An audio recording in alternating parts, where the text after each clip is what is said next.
내 형제가 죄를 범하거든 가서 너와 그 사람과만 상대하여 권고하라. 만일 들으면 내가 내 형제를 얻은 것이요 만일 듣지 않거든 한두 사람을 데리고 가서 두세 증인의 입으로 말마다 확증하게 하라. 만일 그들의 말도 듣지 않거든 교회에 말하고 교회의 말도 듣지 않거든 이방인과 세리와 같이 여기라. 진실로 너희에게 이르노니 무엇이든지 너희가 땅에서 매면 하늘에서도 매일 것이요 무엇이든지 땅에서 풀면 하늘에서도 풀리리라. 진실로 다시 너희에게 이르노니 너희 중에 두 사람이 땅에서 합심하여 무엇이든지 구하면 하늘에 계신 내 아버지께서 그들을 위하여 이루게 하시리라. 두세 사람이 내 이름으로 모인 곳에는 나도 그들 중에 있느니라. 아멘. 오늘은 벨직 신앙 고백서 32번째 시간 교회의 질서와 훈련, 권징에 대해서 공부하겠습니다. 먼저 신앙 고백서의 내용을 보시죠. 교회를 운영하는 지도자들이 교회의 조직을 유지하기 위하여 그들 사이에 질서를 세우는 것이 실제적으로 유익하고 선한 것이기는 하지만 우리의 유일한 머리이신 그리스도께서 우리를 위하여 제정하신 것으로부터 떠나지 않도록 언제나 주의하여야 한다고 우리는 믿습니다.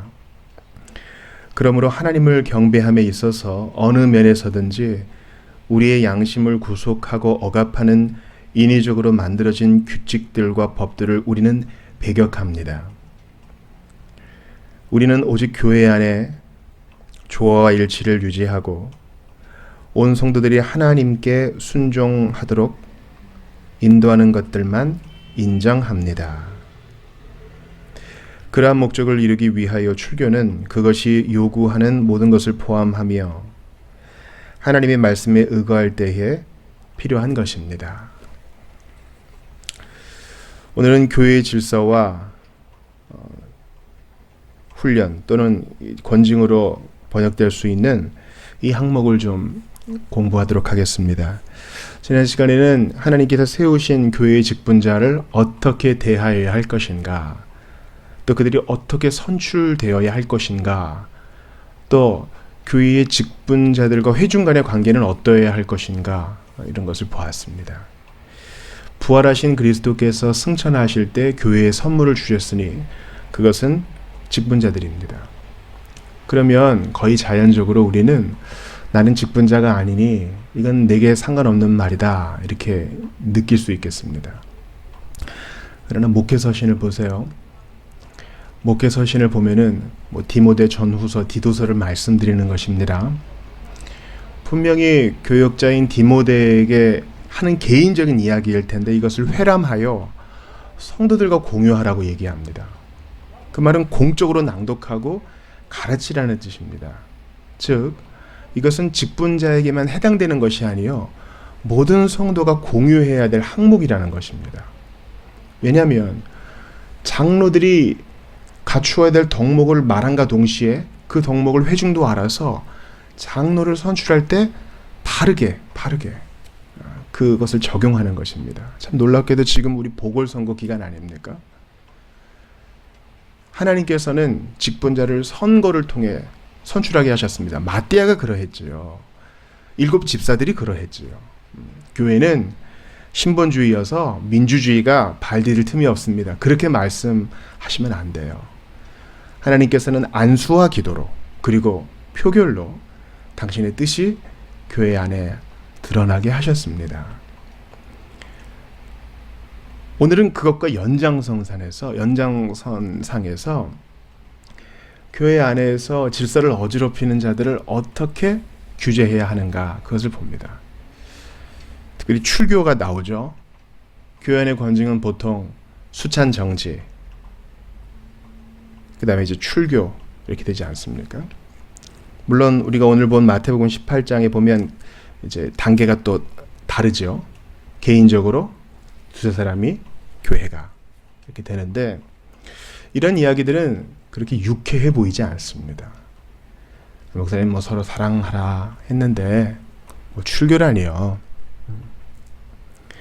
근데 이 출교라는 말은 예수님께서 말씀하신 겁니다.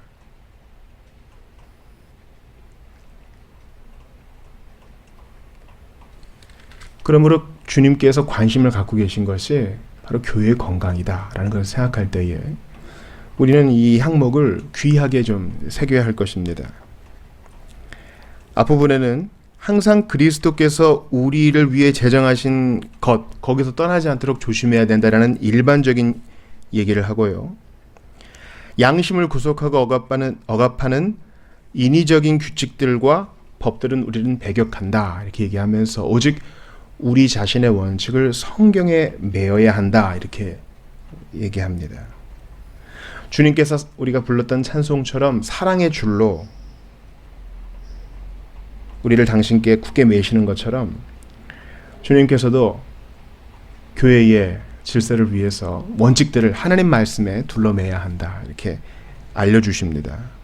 그래서 우리는 오직 교회 안에 조화 질서를 유지하기 위해서 온 성도들이 하나님께 순종하도록 인도하는 것들만 인정합니다.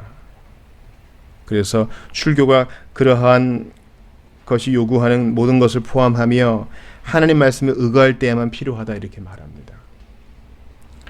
교회 안에 죄인이 있습니다.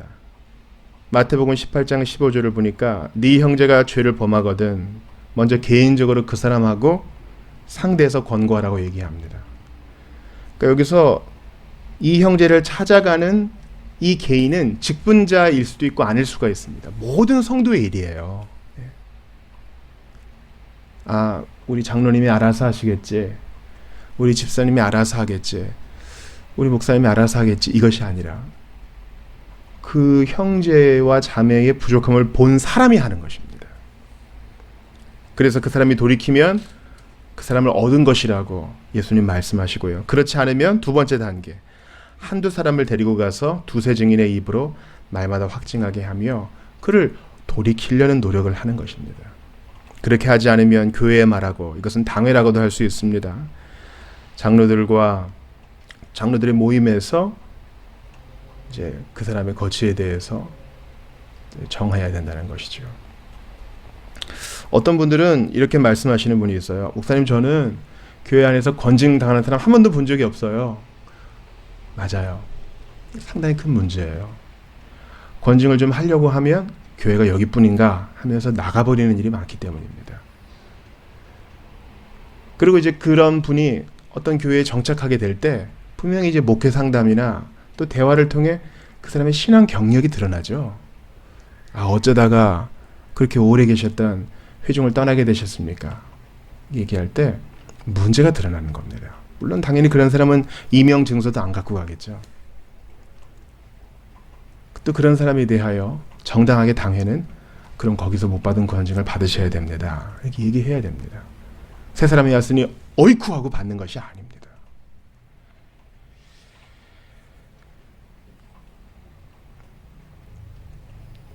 예수님께서는 이렇게 교회를 정화하는 것이 필요하다고 말씀하셔요. 여러분, 대한민국의 그 예산 중에 가장 많은 부분을 차지하는 게 뭐예요? 또 어디에 돈을 제일 많이 써요? 국방비입니다. 벌써 몇십 년간 전쟁 안 일어났는데요. 그만합시다, 우리 이제. 전쟁이 안 일어났다고 준비를 안 하는 것은 가장 어리석은 일이죠. 100년에 한 번, 200년에 한 번 전쟁이 난다 하여도 군대를 유지하는 것은 국가의 방어를 위해서, 국민을 보존하기 위해서 중체대학이 필요한 것입니다. 실제로 권징을 안 하고 출교를 안 했다 하더라도 100년에 한 번 하고 50년에 한 번 하고 우리 교회가 유지되는 동안 한 번도 그런 일이 없다고 해서 이 출교라는 장치에 대해서 문을 닫아버리고 이런 거 없다 하면 언제 무슨 일이 생길지 모르는 것입니다. 우리는 말씀을 공부할 때 당연히 여기에 대해서도 마음을 열어야 합니다. 그리고 선교 초기에, 그리고 몇십 년 전만 해도 주보에 이런 권징의 명단들이 올라갔어요. 이 사람은 이러이러한 이유로 수찬 정지를 몇 주 합니다. 가정을 잘 돌보지 못하고 알코올을 조심하지 못한 이유로 이러이러하게 수찬 정지합니다. 누구누구는 수차례 권면했으나 그러지 않아 출교 조치합니다. 이것은 교회가 사랑이 없는 모습이 아닙니다. 그것은 그 사람을 어떻게든 살리기 위해 몸부림친 교회, 우리 회중들의 모습인 것입니다. 비슷한 예가 고린도 교회에 있었습니다. 고린도전서 5장 1절을 보면 너희 중에 심지어 음행이 있다 함을 들으니 그런 음행은 이방인 중에서도 없는 것이라 누가 그 아버지의 아내를 취하였다 하는도다. 그러하고도 너희가 오히려 교만하여져서 어찌하여 통한이 여기지 아니하고 그 일 행한 자를 너희 중에서 쫓아내지 아니하였느냐. 자, 이런 문제, 근친 상간의 문제. 물론 이 사람이 뭐 계모다 이렇게 얘기하는 사람도 있는데 어찌 되었든 가족 안에서 있어서는 안 되는 일이 있을 때 이것을 세상 법정에 그냥 넘기는 것은 건강한 교회의 모습이 아니라는 것이죠. 그렇게 해결될 부분도 있지만 그 사람이 신자라면 교회 안에서도 응당 권징을 행해야 하는 것입니다. 그러면서 바울이 얘기하는 것이 적은 누룩이 온 덩이에 퍼지는 거 모르느냐? 왜 그 사람 쫓아내지 않았느냐? 왜 출교하지 않았느냐? 주의 성령께서는 바울을 통해 그것을 얘기하십니다. 여러분, 우리 교회당은요, 아직까지 큰 어떤 풍파를 겪은 적은 없어요. 교육자가 잘못을 했든 유력한 성도가 무슨 일을 저질렀든 아니면 어떤 환경에 의해서든 하나님의 교회가 이렇게 좀 풍랑을 맞을 수 있습니다. 그때 원칙을 분명히 정하고 있어야 우리는 잘 그 시기를 넘길 수 있는 것입니다. 중요한 포인트는 무엇입니까? 하나님께서는 질서를 가지고 당신의 교회를 유지하신다는 것입니다. 우리가 교인 사역할 때 물어보죠. 세 번째 질문 뭡니까? 당회의 지시를 잘 받겠습니까? 당회의 치리를 받아들이겠습니까? 몇몇 사람들의 의견에 교회가 좌지우지된다는 얘기가 아니라 당회가 당신이 잘한 점은 칭찬하고 격려하고 또한 당회가 당신이 부족한 점이 있을 때 권면하고 때로는 징계할 때 그것을 단마음으로 받겠습니까? 이런 것입니다. 이것은 우리가 주께로부터 받은 명령이기 때문에 귀히 여겨야 하는 것입니다. 예수님께서 제 아들에게 말씀하시죠. 넘어진 후에 이제는 네 형제들 올바로 세워라. 형제를 올바로 세우는 것은 예수님의 명령입니다. 부활하신 주님의 명령입니다. 이것은 무자비한 칼날이 아닙니다. 어떤 당회의 조치가 있기 전에 주보에 뭔가 이름을 올리고 출교라는 일들이 이루어지기 전에 눈물로 기도하고 사랑으로 찾아가고 때로는 물벼락을 맞아도 그래도 돌이키십시오. 그렇게 얘기하는 것입니다. 선교 초기에 우리나라에서는 많은 사람들이 예수를 믿었는데요. 그 중에 한 마부지기, 말을 끄는 이 마부가 예수 믿었습니다. 자기 친구들, 친척들은 다 장로가 돼도 자기 자리를 잘 지킵니다. 전쟁길에 똑같이 마부 일을 하다가 죽임을 당했습니다. 그의 마지막 말은 이것입니다. 나으리, 참으로 이르기 어렵기는 참 황송하지만 예수를 믿으십시오. 그래야 모든 죄를 용서받고 하나님의 자녀가 될 수 있습니다. 말고삐를 딱 쥔 채로 전도자로 서는 것입니다. 우리는 이런 복된 전통을 가지고 있어요. 그러므로 하나님의 말씀에 깊이 서서 어떻게든 한 사람이라도 돌이키게 하려고 애를 쓰고 어떻게든 한 사람이라도 주님 앞에 서게 하려고 눈물을 흘리며 최선을 다하는 그 모습이 있어야 한다는 것이 오늘 가르침의 핵심입니다. 그리고 제가 여러분께 물어볼게요. 아, 교회 권징이 있구나, 치리가 있구나, 쫓아낼 사람이 있을 때 너무 놀라지 말자. 이 정도로 끝나면 안 돼요. 여러분 눈에 형제와 자매의 죄와 부족함이 아픔으로 다가와요. 근간에 그래 본 적이 있어요? 나 살기가 너무 바빠가지고 다른 사람 삶은 돌아볼 여유가 없어요. 이 정도가 되면 정말 영적으로 경계등이 켜진 것입니다. 한 사람에게 관심이 있어야 찾아가든가 말든가 할 거 아니에요. 예배에도 안 왔어. 근데 뭐 알아서 하시겠지. 여러분 찾아가든가 연락을 하든가 해야 될 거 아니에요. 이런 건 뭐 유급 직원이나 뭐 전도사들이 하는 것이고 뭐 시간 많은 권사들이 하는 것이지. 천만의 말씀. 회중이 하는 거예요. 똑같이 바닥에 쓰레기가 떨어져 있어요. 어떤 사람은 안 보이니까 그냥 갑니다. 근데 그게 보이는 사람이 있어요. 보이는 사람은 그건 은사니까 그 사람이 치우는 거예요, 여러분. 왜 너는 안 하니? 그게 아니라 기도 중에 그 사람이 생각나면 하는 겁니다. 찾아가는 겁니다. 여러분, 그래 본 적이 없다면 우리 회개해야 돼요. 나중에 천국문 앞에 가서 예수님 앞에서 저 진짜 가족들 벌어먹이느라고 애썼어요. 그 좋은 고백입니다. 근데 우리를 공동체로 불러주셨는데 한두 사람이 주의 이름으로 구하면 주님께서 하늘에서 풀고 맨다 하셨는데, 이게 지금 바로 이 건징의 맥락에서 형제를 돌이키는 맥락에서 하시는 거거든요. 두세 사람이 내 이름으로 모인 곳에는 주님이 함께 하시겠다고 했는데, 너 그러면 네 옆에 있는 형제의 자매 돌아봤니? 그 사람 어려울 때 가서 어깨 두드려주고, 문제 있을 때 필요한 거 채워주고, 눈물 흘릴 때 같이 옆에 좀 있어줘 봤니? 이렇게 물어보실 때 우리 할 말이 없다면 깊이 회개해야 된다. 무관심은 영적 질병이에요. 어떻게 모르는 남한테 그런 얘기 해요? 그래요. 근데 남인가요? 그리스도의 피로 형제와 자매가 되었잖아요. 남이 아니에요. 내가 느끼기에 남처럼 느끼는 거지. 하늘의 법적인 가족 관계에서는 형제와 자매입니다. 예수님이 우리를 남이라 하지 않고 형제라 부르셨잖아요. 그러면 우리도 마땅히 형제의 아픔을 끌어안고 그를 위해 기도하고 찾아가고 권면하고 기도해 주어야 할 것입니다. 부활하신 예수님의 영께서 여러분에게 감동 주시기를 바랍니다. 우리 이 시간 좀 같이 기도할 때는, 오늘 토요일이잖아요. 주일 준비를 잘 할 수 있어야 되겠어요.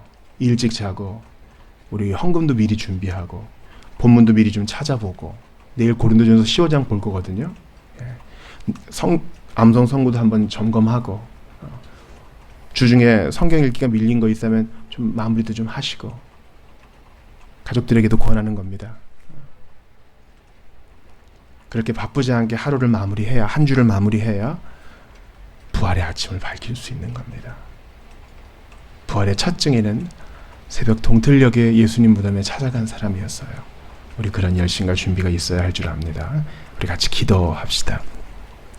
하나님 아버지, 오늘 이 교회의 질서, 특별히 권징에 대해서 오늘 공부했습니다. 하나님 아버지, 저희에게 은혜를 주시옵소서, 함께하여 주시옵소서. 저희가 무관심하지 않기를 원합니다. 주님 붙들어 주시옵소서. 간절히 바라고 원하오니 형제와 자매의 아픔을 끌어안고 같이 울어줄 수 있는 사람 되게 하시옵소서. 교회의 질서, 부활하신 주 예수님께서 우리와 함께 하시오니 진리에 굳게 서 있는 사랑의 공동체 되게 하여 주옵소서. 내일 복된 주일입니다. 부활 주일을 맞아 우리 모두가 다 준비된 모습이기를 원하오니 분주한 자들 잘 마무리가 되게 하시고 내일 기쁨으로 만날 수 있도록 주께서 인도하여 주시옵소서. 비오는 가운데 어려움에 처한 성도들 없도록 한 가지로 지켜 보호하여 주옵소서.